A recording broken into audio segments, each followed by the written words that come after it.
Good evening, I am Melissa Khan with your Monday, February 10th edition of News in Depth.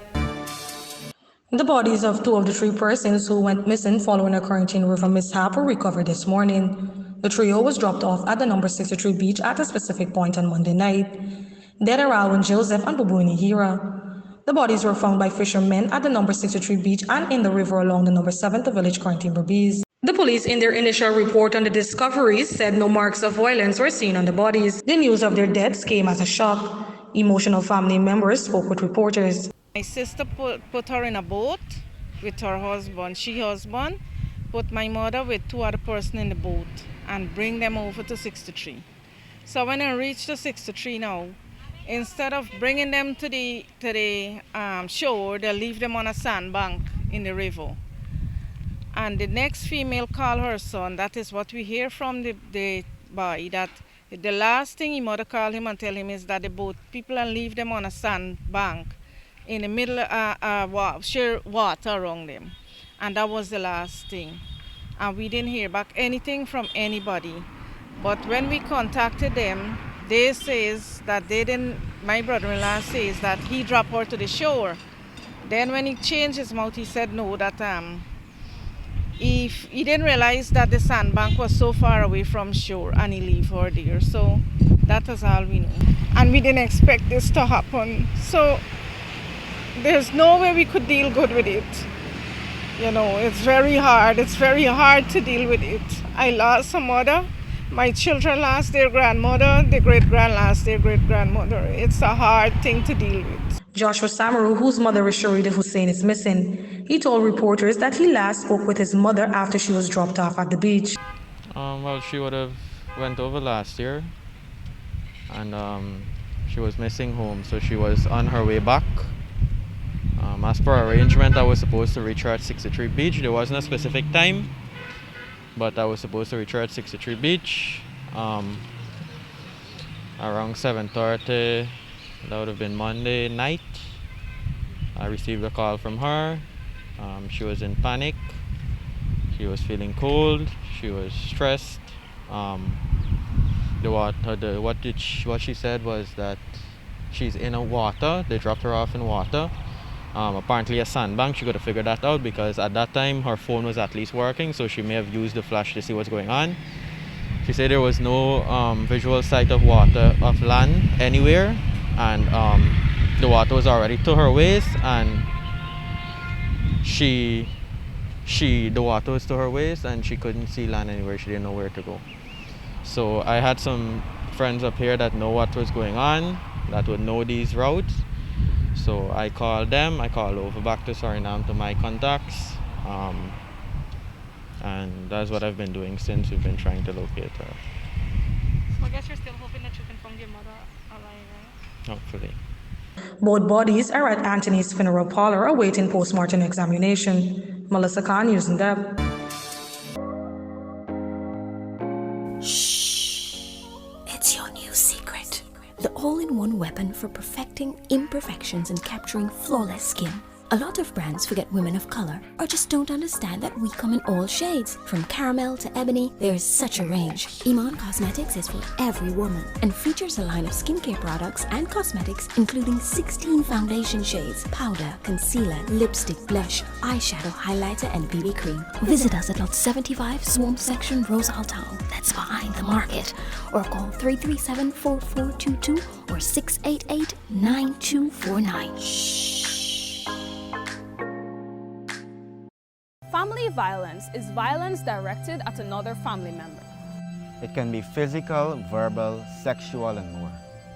Family violence leads to despair, destruction, and death. It can happen to both men and especially women from any background. Children are especially vulnerable. And the stress and isolation due to the COVID-19 pandemic can increase family violence. Family violence is illegal in Guyana. If you or someone you know is experiencing gender-based violence, family-based violence, or sexual harassment, contact the Women and Gender Equality Commission at 231-5276 or 231-5298. Or put an anonymous note in the post office boxes at the Guyana Human Rights Commission building, the Guyana Post Office Corporation, the National Library, the Georgetown Public Hospital, and the University of Guyana.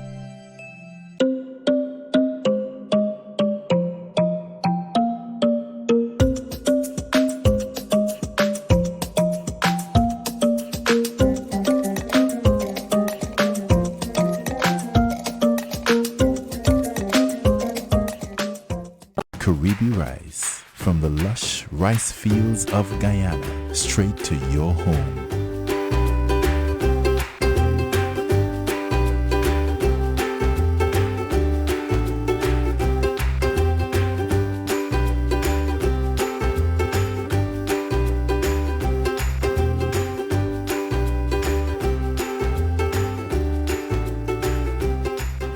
Caribbean rice, our people, our rice. Welcome back. 5 fishermen and their fishing boat, Miss Felicia, detained by a Venezuelan Navy vessel, were released from custody and are back home. The men told reporters that they were kept for 13 days in custody and were taken from Guyana's waters to the neighboring country.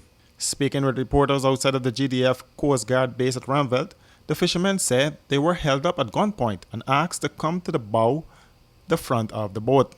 Well, we was scared because you in your own country and the people them coming and kidnap you. Anybody would be scared because it's like a kidnap. No, not beat we. Everything was okay. The Venezuelan Coast Guard was very cooperative. They didn't touch anybody, but we were scared because we was held under gunpoint. Anybody should be scared. But they was very cooperative, the Venezuelan Coast Guard.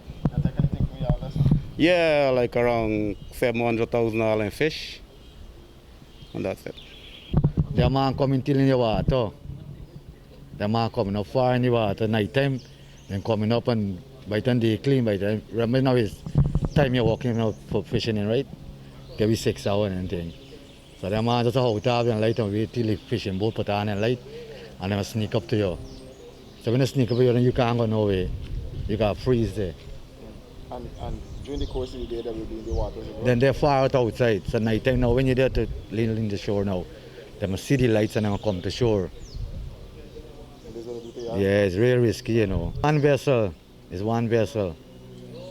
But the man got small boat on the vessel now. Like when the big boat come to you now, you let down the small boat alongside. The small boat coming to you. Yeah, well, remember now is all the man got two gun. So then they reach the boat and stick out and tell everybody go to the boat bow. You understand? How you understand the language? No, well, me live over there. I even live over there. And I start beg them and think out and say, don't carry the boat. I start beg them and say, man, lose and think within Guyana water. And I say, no, that is them water. All the fish and thing and carry, all the glue. Got people on side on the boat, and them they one side. So we glad we get loose and thing back there, man, because it's real rough over there, we get locked up. Real rough. Yo, the country don't have food for you. So they lock you up now, you can get food. The fishermen said while in custody in Venezuela, they were left on the boat. For the fishermen, their experience was scary, and they are now thankful to be reunited with their families. For the first experience, I feel a bit scared, but not to the extent because a lot of prayer was going on for us, you know. And I give thanks to whosoever support and like to get us out from Venezuela because it's very risky, it's scared. And you don't know what to do, frustrated, don't know that you leave your family, and don't know when you're going to be back home and how you're going to be back home. Yeah, well, I study all kind of thing. I had to cry out because it never happened to me yet. And I study when we'll reach home back at the distance where they carry. So when I tell you they lose, I feel glad. Well, days we live in. Days we live in, yeah. Gotta go back, gotta work. Yeah, that's what I gotta say. Well, thankful to reach back safe. And so we talk to my family then. Well, we are feeling safe in Guyana for know that we still fish in Guyana, and yet these Venezuelans come and kidnap you. We're very scared about that because we don't know where to walk. Owner of the boat, Dan Raj Passard, said during the ordeal, the situation was taking its toll on him, but he trusted God for the safe return of his workers. I want to say to the authority that they need to help us get secure out there so we could walk comfortable out there in Guyana water. Because when the men go out here for hustle, you don't know what they're going through there or what they're reaching out there. The man just come and kidnap them and carry them. So I'm glad for they put a little protection for guide the boat for walk safe. The men were invited to the GDF Coast Guard Ramveld to give a statement on the incident. Miss Felicia was one of 3 vessels detained by the Venezuelan Navy vessel in Guyana's waters as that country continues to lay baseless claim to Guyana's exclusive economic zone off the Essequibo coast. Guyana has insisted that the boundaries were settled since 1899. Range. Iman Cosmetics is for every woman and features a line of skincare products and cosmetics including 16 foundation shades, powder, concealer, lipstick, blush, eyeshadow, highlighter, and BB cream. Visit us at Lot 75, Swamp Section, Rosal Town. That's behind the market. Or call 337-4422 or 688-9249. Sexual harassment is any unwelcome act, comment, gesture, or physical contact. Street harassment is sexual harassment, but it is no joke. A woman's dress or behavior must not cause sexual harassment. Sexual harassment is unacceptable, unwanted, unfair, and unlawful. And in our COVID-19 crisis, the risk of violence and sexual harassment is even higher.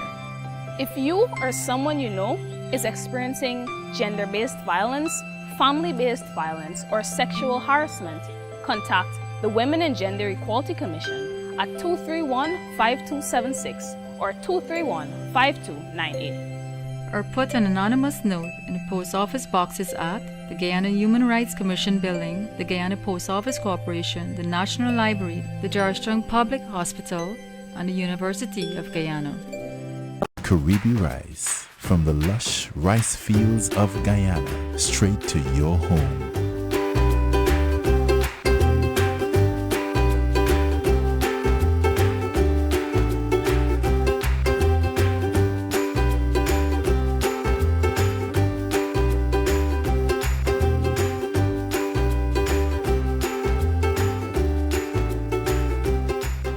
Caribbean rice, our people, our rice.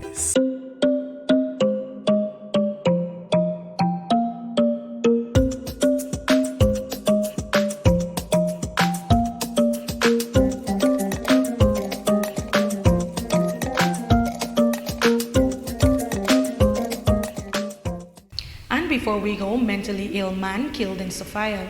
Here's that report. That is Kevin Smith, a 36-year-old man from Seafield Reserve Dam, Sophia. He was stabbed multiple times about his body by a suspect who attacked him last night at his home. Residents said the man collapsed on the dam and was bleeding profusely. Apparently, like Kevin left over upon the next field and he come home. But when he come home, they say like somebody had wanted the house, wanted out the house.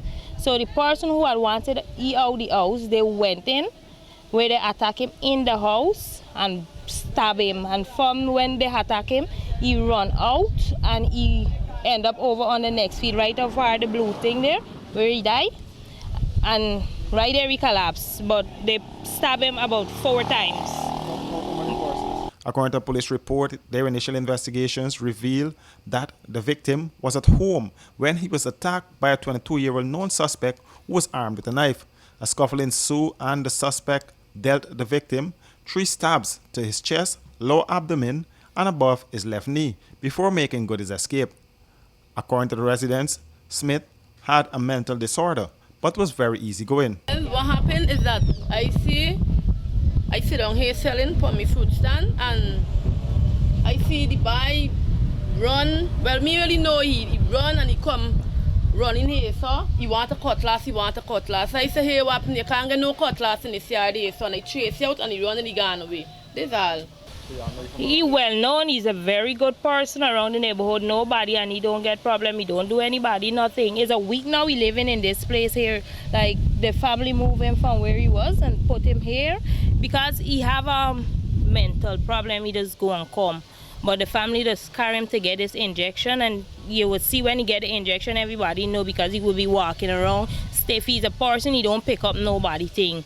He's a very intelligent person. He was in the army and like smoking and he go mad, but he just come and because he just come by me, he would ask for some food, he would ask for something for drink, he would ask you for 200 or 300, he don't trouble nobody. Kevin is a very nice person.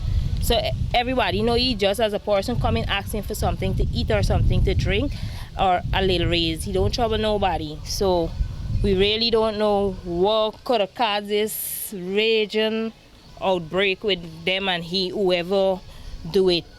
The body of Kevin Smith is at the Lycan Funeral Home awaiting a post-mortem examination.